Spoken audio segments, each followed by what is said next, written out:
So hey there, this is Rishu and today I am going to explain you about WBCs, ठीक है, that is leukocytes, जिसमें हम इसके further types भी देखेंगे और कुछ टर्म्स भी देखेंगे जो हमारे ल्यूकोसाइट्स के ऊपर बहुत ज़्यादा इम्पॉर्टेंट है, ठीक है। और ये जो हमारा टॉपिक है वो बहुत ज़्यादा इम्पॉर्टेंट है हमारे एग्ज़ाम पॉइंट ऑफ व्यू से, ठीक है।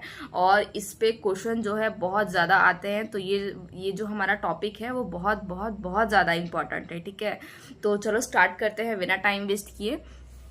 तो हमारा फर्स्ट पॉइंट हो जाएगा दैट इज नंबर कितने होते हैं WBCs के, दैट इज 6000 to 8000, ठीक है, पर mm3, ठीक है। तो ये तो लैक और मिलियंस में नहीं होते हैं, नॉर्मली 6000 to 8000 इसके मतलब नंबर होते हैं WBCs के, ठीक है। तो सेकेंड पॉइंट हो जाएगा हमारा रेशियो कितना होता है, ठीक है, दैट इज 600 to 1, इसका रेशियो हो जाएगा 600:1, ठीक है। फिर बाद में हमारा एक ये दो तीन हमारे जो टर्म है इनके मतलब इनका मतलब क्या होता है, ठीक है। तो दैट इज ल्यूकोसाइट्स, ल्यूकोमाइंस एंड डायपेसिस। तो इसमें क्या होता है, ये दोनों में हमारे जो WBCs के जो काउंट होते हैं वो बढ़ते हैं, ठीक है। और WBCs का डिवीज़न होता है क्योंकि फर्दर उसके अंदर न्यूक्लियस होते हैं। प्लेटलेट्स और RBCs के अंदर डिवीज़न नहीं होता है क्योंकि उसके अंदर न्यूक्लियस नहीं होते हैं, ठीक है। तो हमारा WBCs जब इंक्रीज होगा, ठीक है, तो जब इन्फेक्शन होगा तब हमारे WBCs इंक्रीज करेंगे, तो हम उसको बोलेंगे दैट इज ल्यूकोसाइट्स, ठीक है। तो ल्यूकोसाइट्स का इंक्रीज होना मतलब WBCs का इंक्रीज होना जब इन्फेक्शन होगा हमें, तब उसको हम कहेंगे ल्यूकोसाइट्स, ठीक है। और ल्यूकोमाइन मतलब जब हमारे WBCs इंक्रीज कर रहा है, कब, जब हमारे ब्लड के अंदर कैंसर है, ठीक है। ये हो जाएगा हमारा 2 पॉइंट, दोनों के अंदर हमारा सेम कंसेप्ट है, ठीक है, WBCs का इंक्रीज होना, पर जो हमारा कॉज है वो अलग अलग है। ये इन्फेक्शन में होगा और ये हमारा ब्लड कैंसर में होगा, ठीक है। ये हो गया दोनों का मतलब। फिर बाद में डायपेसिस क्या होता है, फिर ये हो जाएगा हमारा अमीबॉइडल मूवमेंट ऑफ WBCs, ठीक है। तो ये हमारा जब WBCs जब ऐसे ऐसे मूवमेंट करेंगे हमारे आर्टरीज या वेन में जो भी होगा हमारा, ठीक है, तो उसमें जो हमारे मूवमेंट होंगे उसके, ठीक है, तो उसको हम कहेंगे कि डायपेसिस मूवमेंट को ही कहते हैं हम कि ये मतलब डायपेसिस है, ठीक है।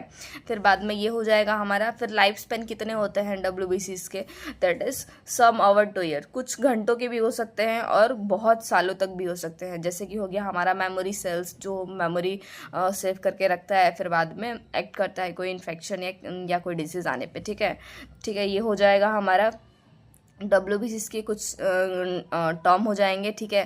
फिर बाद में हमारे टाइप कितने हो जाएंगे, that is granulocytes and granulocytes, ठीक है। तो अग्रेन्युलोसाइट्स के अंदर मतलब क्या हो गया, साइटोप्लाज्म विथ ग्रेन्यूल्स, ठीक है। और अग्रेन्युलोसाइट्स हो गया, और ग्रेन्युलोसाइट्स मतलब हो जाएगा साइटोप्लाज्म विदाउट ग्रेन्यूल्स, ठीक है। तो इसके अंदर हमारे 2 टाइप्स हो जाएंगे further, that is lymphocytes and monocytes, ठीक है। और इसके अंदर हो जाएंगे हमारा इजोनोफिल्स, बेसोफिल्स और न्यूट्रोफिल्स, ठीक है। तो ये हमारा शेप हो जाएगा, देखो ये इसके अंदर न्यूक्लियस है, ठीक है, लिम्फोसाइट के अंदर न्यूक्लियस दिख रहा है। फिर बाद में ये हमारा मोनोसाइट्स के अंदर हमारा ये बीन जैसा शेप दिख रहा है, किडनी जैसा, ठीक है। ये थोड़ा बड़ा होता है कंपेयर टू ऑल, ठीक है। फिर बाद में हमारा इजोनोफिल्स कैसे होते हैं, 2 हेडफोन जैसे होते हैं, जिसके अंदर ये जो 2 लोब्स की तरह होते हैं, ठीक है, हेडफोन जैसे। फिर बाद में बेसोफिल्स कितना हो जाएगा हमारा, बेसोफिल्स ये हमारे ना, इसमें 2 थे, इसमें ना मतलब 3 हो जाएंगे। तो ये 1, ये 2 और ये 3, ये एक मतलब एक शेप देता है एस वाला, ठीक है। तो इसको हम फर्दर एस शेप भी बोलते हैं, ठीक है। फिर बाद में ये हमारा मल्टी लोब हो जाएगा, तो इसमें बहुत सारे लोब्स हो जाते हैं, ठीक है। तो मैंने इधर 4 बनाया है, पर क्या है ना, इसमें 4, 5, 6 कितना भी हो सकता है, ठीक है। तो हमारा लिम्फोसाइट्स के अंदर कितना हो जाएगा, 20 to 20% तक हमारा मतलब इतना होता है ये इसका, और ये हमारा हो जाएगा 6 to 8% तक हो जाएगा। फिर बाद में ये हमारा हो जाएगा 2 to 3% हो जाएगा, और ये हो जाएगा हमारा 0.5 से 1% तक हो जाएगा, ठीक है। फिर बाद में ये हमारा हो जाएगा 60 to 65% तक हो जाएगा, सबसे ज़्यादा होता है, ठीक है, और ये सबसे कम होता है, ठीक। फिर बाद में स्ट्रक्चर की बात करें तो ये हो जाता है राउंड शेप, ठीक है। फिर बाद में ये वाला किडनी वाला शेप हो जाता है, ठीक है। फिर बाद में ये बायलोब, क्योंकि 2 इसके लोब्स हो गए, ठीक है। और फिर इसमें क्या हो गया, ट्राइलोब हो जाएंगे, ठीक है। ये जो हो गया हमारा जिसको हम एस शेप भी बोलते हैं फर्दर, ठीक है। फिर बाद में ये हो जाएगा हमारा मल्टी लोब वाला, ठीक है, जिसमें बहुत सारे लोब्स हो जाएंगे। और इसकी फिर इसमें साइज़ कितना हो जाएगा 8 म्यू 18 म्यू मोनोसाइट्स के। फिर बाद में इजोनोफिल्स के हो जाएंगे 10 म्यू। फिर बेजोफिल्स के हो जाएंगे, दैट इज़ इसका भी सेम, इसका भी सेम, ठीक है। ये तीनों का स्ट्रक्चर सेम होता है, मतलब साइज़ सेम होता है, क्योंकि इसमें डिफरेंस नहीं होता है, ठीक है, नॉर्मली सेम साइज़ के होते हैं।